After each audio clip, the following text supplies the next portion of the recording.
തിരുവനന്തപുരം കല്ലമ്പലം ഒറ്റൂരിൽ അംഗൻവാടിക്ക് മുകളിലേക്ക് മരം വീണു. അവിടെ ഉണ്ടായിരുന്ന കുട്ടികളെ മാറ്റി.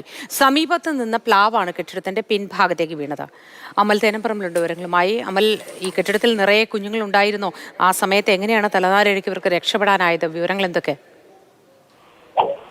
കനത്ത മഴയെ തുടർന്ന് തലസ്ഥാനത്ത് ആകമാനം പ്രശ്നമാണ്. പലയിടങ്ങളിലായി മരം കടകൊഴുകി വീഴുന്നു. അത് പലതും വീടിന് മുകളിലേക്കൊക്കെ വീണ വാർത്ത നമ്മൾ നേരത്തെ കണ്ടിരുന്നു. ഇതിപ്പോൾ ഇത് വീണിരിക്കുന്നത് ഒരു അംഗൻവാടിക്ക് മുകളിലേക്കാണ്.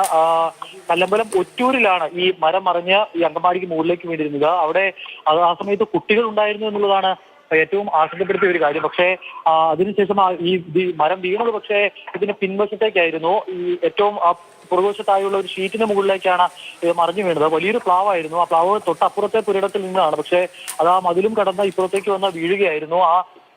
കെട്ടിടത്തിന്റെ ഏറ്റവും പുറകുവശം ഇപ്പൊ തകർന്നിരിക്കുന്നത് കാണാൻ കഴിയും. നേരെ ഒന്ന് ഈ മരം വീണിരുന്നുവെങ്കിൽ ഒരു പക്ഷേ ഈ അങ്കമാടി കെട്ടിടത്തിന് നേരെ മുകളിൽ ഈ കുട്ടികളൊക്കെ ഉള്ള ഭാഗത്തേക്ക് ഇതൊന്ന് വീണേനെ. എന്തായാലും ഭാഗ്യത്തിന് ആ ഭാഗത്തേക്ക് വീണില്ല. ഏറ്റവും പുറകുവശത്തായുള്ള ഷീറ്റിന് മാത്രമാണ് നിലവിൽ കേടുപാടുകൾ സംഭവിച്ചിട്ടുള്ളത്.